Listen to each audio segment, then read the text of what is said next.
Brian, we saw, I think it was 16 plays for Julio. Is that kind of where you want him to be, or do you can see that role growing perhaps?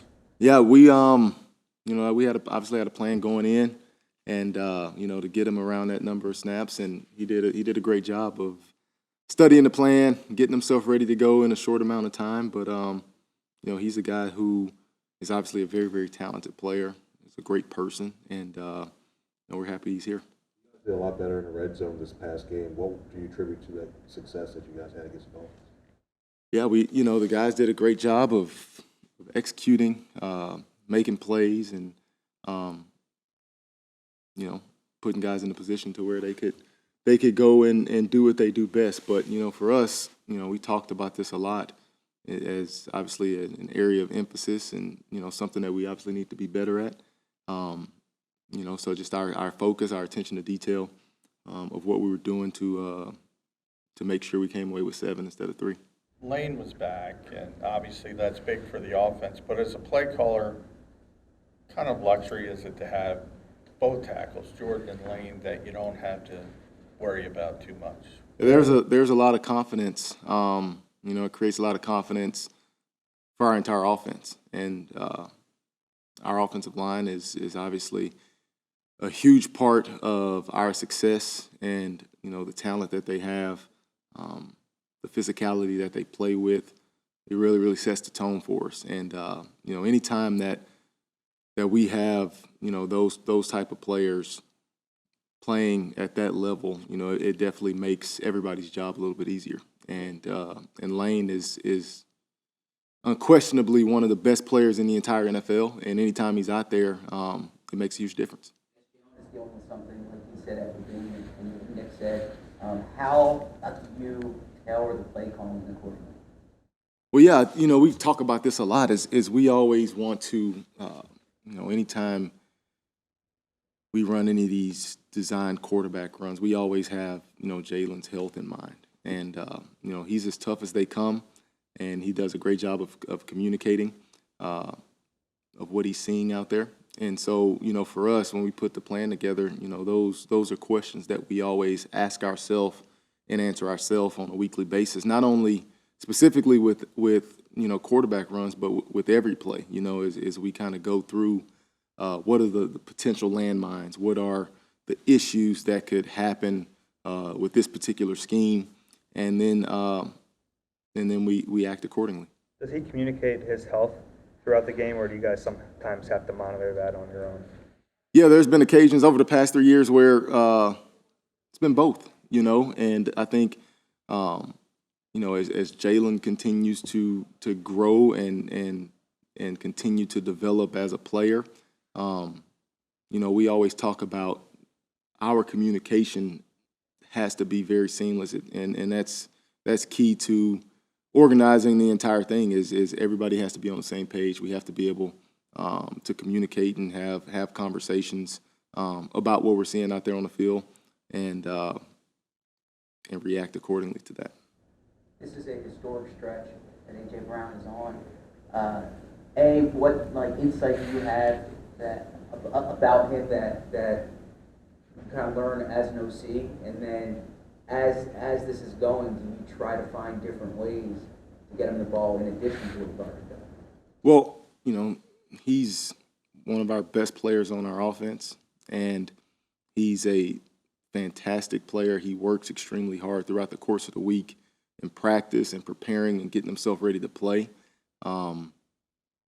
He's obviously a great catcher of the football. He can track it. He has some very, very unique ability to make explosive plays and to change the game. And, we try to get our players the balls in situations where they can do something with it after the catch. And AJ's really just been no different with that. He's, the ball has obviously went his way quite a bit, and he's made the most of his opportunities for sure. When Jalen throws a pick six, what's the process then for getting him to forget about it and move on?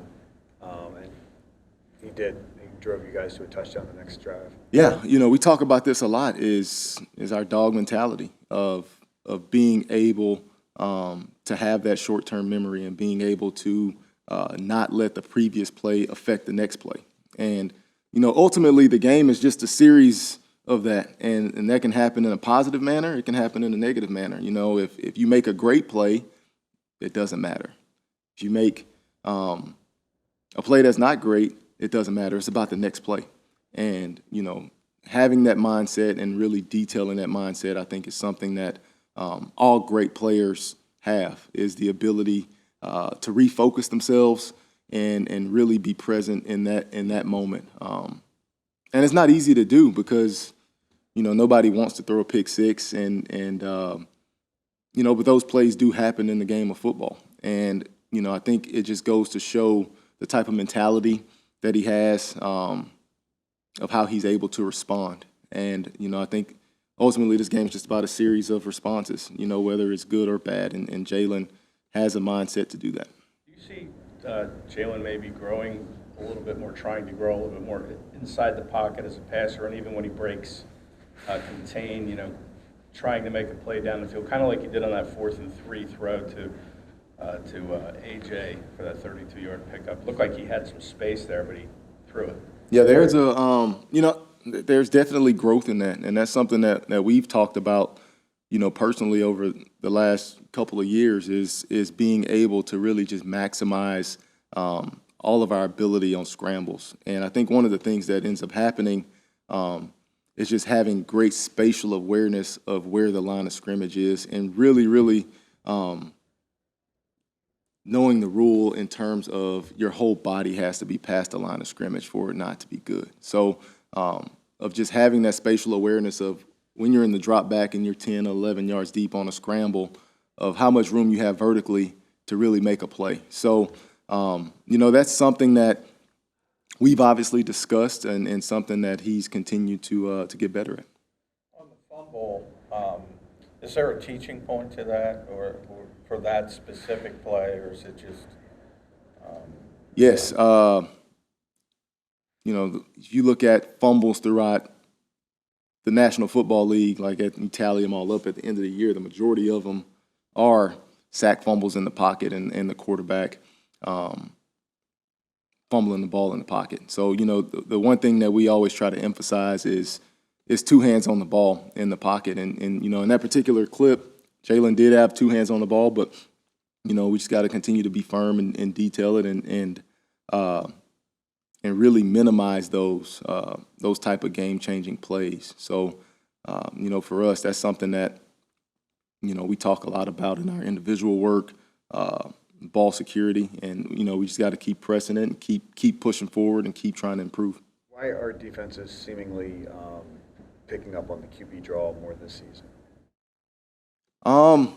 Well, yeah, I think we've had some success with it, throughout the course of our last couple years. And, sometimes when you package those plays together, you might catch it versus a unique defense or a unique front. But, that's something that we've had a lot of success doing over the years in terms of, being in the red zone and knowing you can play a game of math, essentially. And if you do get some light boxes, you can have some of those opportunities. But, we got to just continue to find ways to put our guys in a position to be successful. If I can test your memory, you were at Mississippi State when AJ was in high school down the street there. What do you recall from that period in AJ's life, I guess, and then what was it like trying to recruit him? Yeah.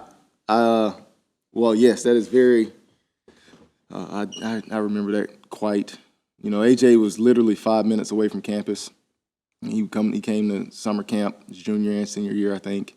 We were in the Palmero Center, and it got to a point where it's like, you do one-on-ones at the end. It was like, AJ, you're good. We don't need to see you run any more one-on-ones. Like, you're a great player. And I remember we took a recruiting trip.